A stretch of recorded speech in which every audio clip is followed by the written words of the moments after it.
Bəli. Bəs niyə kafedə elədiniz?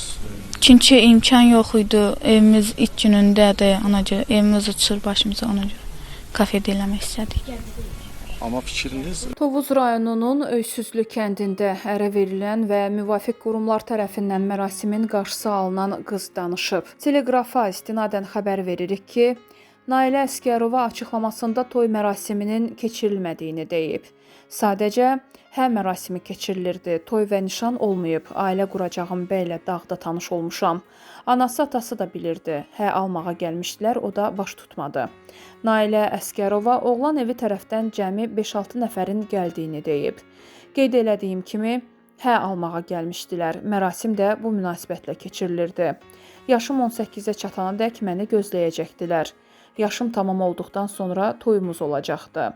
Nailə Əsgərova həmçinin bildirib ki, təhsil almaq arzusu olub, amma imkansızlıqdan təhsilinə davam edə bilməyib. 18 yaşım olana kimi məni gözləyirdi ki, elə bil ki, tamam olanda toyumuz olar. İnşallah. O da dedi ki, hə, heç nə. Mahir Ələkbərov adına Öysüzlü kənd tam orta məktəbində oxuyurdum. 6-cı sinifdən çıxmışam. Səbəb imkansızlıq oldu. Təzədən yenə məktəbə müraciət etdim. Qəbul eləmədilər. Dedilər, bu məktəbdə yer yoxdur. Sənin özün ümumiyyətlə oxumaq arzun, istəyin olubmu, yoxsa ancaq evlənmək? Bəli, olub. Nişan o da olub.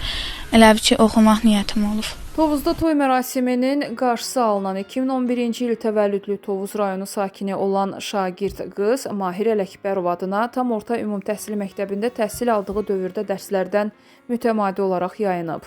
Bu barədə Qafqaz İnfoya Qazax Tovuz Regional Təhsil İdarəsindən məlumat verilib. Bildirilib ki, bununla bağlı məktəb rəhbərliyi tərəfindən 23 yanvar 2023-cü il tarixində hüquq mühafizə orqanlarına rəsmi müraciət edilib.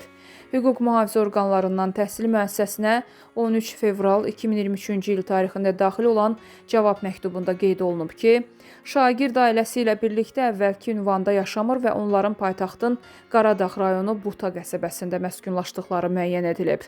Qeyd olunan tarixdən sonra isə şagirdin ailəsinin yeni ünvan üzrə hər hansı ümumi təhsil müəssisəsinə və ya müvafiq təhsil idarəsinə rəsmi müraciətinin olmadığı müəyyən edilib.